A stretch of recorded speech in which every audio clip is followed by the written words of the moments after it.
पर्वतसर से समाज में चल रही कुरीतियों और आडंबरों से दूर एक ऐसा अनोखा विवाह पर्वतसर तहसील के ग्राम जंजीला में संपन्न हुआ। मात्र 17 मिनट में गजेंद्र पुत्र किशन ग्राम बेड़ा जिला तथा प्रियंका पुत्री प्रकाश ग्राम जंजीला पर्वतसर ने बिना ₹1 लेन देन के, बिना पंडित के अपने गुरुदेव जी को साक्षी मानकर गुरुवाणी के द्वारा 33 करोड़ देवी देवताओं की स्तुति करते हुए सादगी से विवाह कर लिया। नव विवाहित दंपत्ति ने बताया कि उन्होंने अपने आध्यात्मिक गुरु तत्वदर्शी संत रामपाल जी महाराज से प्रेरणा से दहेज मुक्त, पाखंड मुक्त शादी की है। उन्होंने बताया कि संत रामपाल जी नशा मुक्त तथा सभी कुरीतियों से मुक्त समाज का निर्माण कर रहे हैं। हम आपको बता दें कि इस रमेड़ी के अंदर ना तो कोई बैंड बाजा बजाया गया, ना ही कोई मिठाई बनाई गई। दोनों पक्षों की ओर से केवल 30 व्यक्ति शामिल हुए और खाने में साधारण भोजन खिलाया। संत रामपाल महाराज के अनुयायियों ने कहा कि इस प्रकार के विवाह की समाज को वर्तमान समय में बहुत ज्यादा आवश्यकता है। वर वधू ने आज के युवा पीढ़ी को संदेश दिया कि हमारे शिक्षित होने का कोई फायदा नहीं अगर हम समाज में फैल रही कुरीतियों का विरोध नहीं करते। साथ ही साथ संत रामपाल जी महाराज द्वारा लिखी अनमोल पुस्तक जीने की राह को पढ़ने का संदेश दिया ताकि समाज से हर प्रकार की कुरीतियों का अंत हो जाए तथा हर बहन बेटी अपना सुखमय जीवन जिए।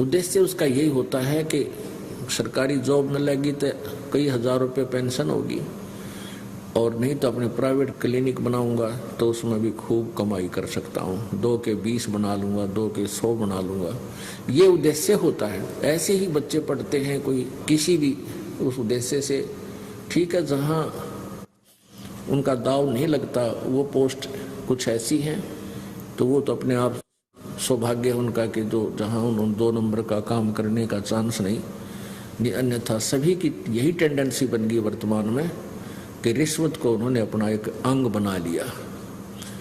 और पहले क्या था कि रिश्वत को विष मानते थे, विष है भी, लेकिन अनजानपने में इस विष को अब खाना प्रारंभ कर दिया, जिससे किसी के घर में शांति नहीं, किसी के भी घर में। रिश्वत का पैसा, लूट का, चोरी का, ठगी का, मिलावट का, ये पैसा जिस घर में प्रयोग होता है उस परिवार को विष देने की आवश्यकता नहीं पड़ेगी। एक समय ऐसी स्थिति उस परिवार की आ जाएगी। तो इस तत्व ज्ञान से, सत्संग से हमें पता चलता है कि कौन से कर्म करने चाहिए, कौन से ना करने चाहिए। तो सत्संग के अभाव से प्राणी इस भयंकर पाप को इकट्ठा ही करता रहता है। सौभाग्य है उन पुण्य आत्माओं का जिनको सत्संग मिलता है और सत्संग संत से होता है। असंत भी सत्संग करते हैं, वो संत भी कहलाते हैं, लेकिन उनको यथार्थ ज्ञान न होने से वो पूरे विश्व को भ्रमित करते हैं। क्या बता रहे हैं? ग्रीव धन जननी धन भूमि धन, धन नगरी धन देश, धन करणी कुल धन कुल धन, जहाँ साधु परवेश। आदरणीय गरीबदास साहिब जी, परमेश्वर कबीर जी यानी परम अक्षर ब्रह्म का साक्षात्कार करने के उपरांत ये वही ज्ञान बोल रहे हैं जो परमात्मा ने उनके अंतःकरण में फीड कर दिया। अब क्या बता रहे हैं कि धन जननी धन्य, भूमि धन्य और धन्य नगरी धन देश, धन करनी धन कुल धन जहां साधु प्रवेश। कि जिस नगर में संत परम संत आ जाते हैं तो वहां की पुण्य आत्माओं की कहते धन्य है उनके माता पिता जिनसे जन्म हुआ। धन जननी धन भूमि, धन वो अक्षेत्र वो भूमि वो पृथ्वी भी धन्य है